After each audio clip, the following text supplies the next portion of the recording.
Cool. I've really kind of enjoyed catching up, and just for the people that might be new to the way I kind of tend to do this, is that I've really enjoyed kind of listening about the business and all the different kind of sides of what we're talking about. But I also like my guests to almost share some of the knowledge that they've had, in the idea that, there's a lot of people that might watch this, or there might be nobody that watches this, but you get the point. And the first question I like to ask is, what's the best piece of advice you've ever had? The best piece of advice I ever had was from my old manager at Stana, and he said, "Don't be scared of the people who don't like you. They're only jealous of you."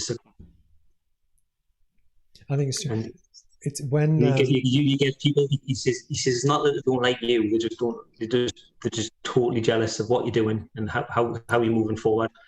And that's it. I think that's 100% correct. And often, so often you can get inside your own head, because a chat I had today is that with being a small business owner or otherwise, nobody's going to push you. You have to champion yourself. But then there's also the worry about, so again, with this live stream, what if some people don't like it? And actually for me, I decided to live stream on Facebook, but also my personal Facebook, so a lot of my friends and family never actually see what I do for work. And this is something I'm passionate about, and I love talking to different people. But if they don't like it, just don't follow me. Do you know what I mean? And it's the classic thing, I guess, to do with sales, is that you have a standard deviation bell curve of people that are early adopters, that really like Chris, they know what you do, and they buy into what Rise is all about. And then you're going to have people at the other end of the curve that just don't like you, hate your guts, whatever.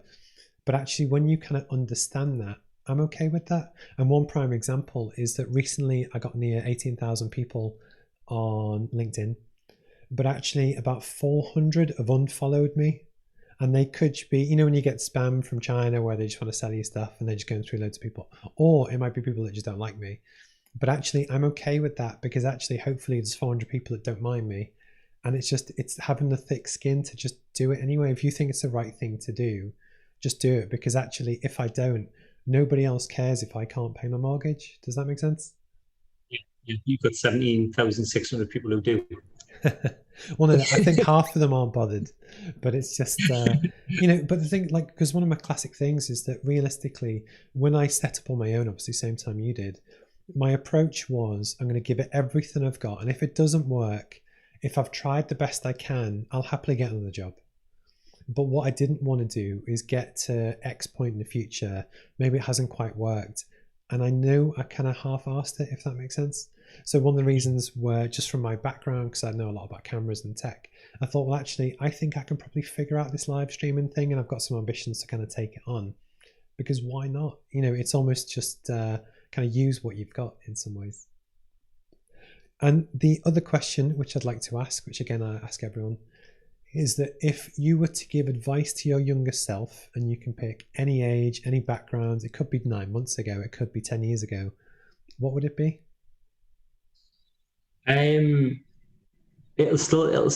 be similar to what the manager said to us. Similar sort of time when I didn't know how I wanted to move forward in life, how I was gonna.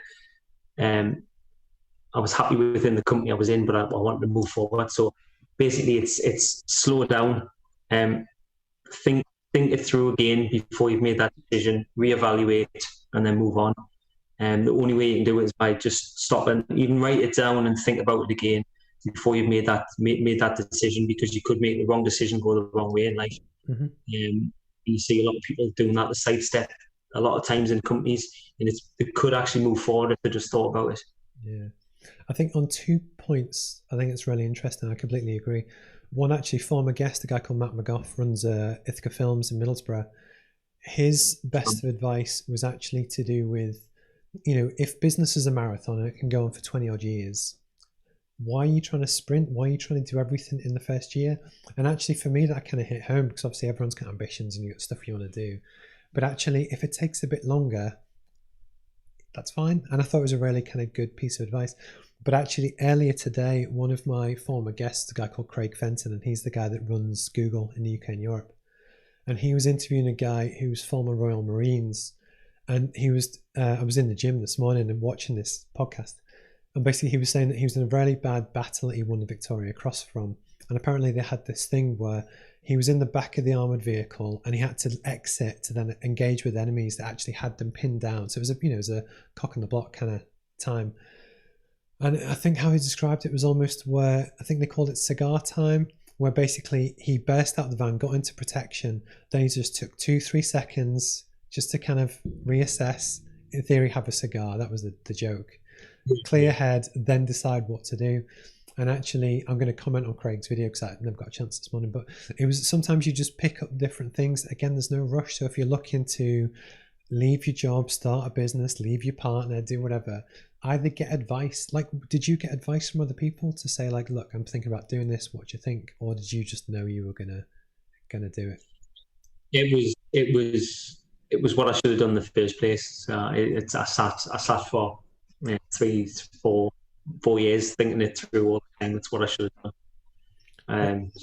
But the thing is, like, people often underestimate it, is that I teach people how to do this, and I was second guessing it a lot because there's a lot of risk. There's all of the financial stuff, but then there's a big pride thing where actually, what if I do it and fail? And then you worry about what other people think. But actually, sometimes you just need to have the conviction and just go for it. But I applaud anyone that does, because it is scary and you don't know what's going to happen. So no, I appreciate that.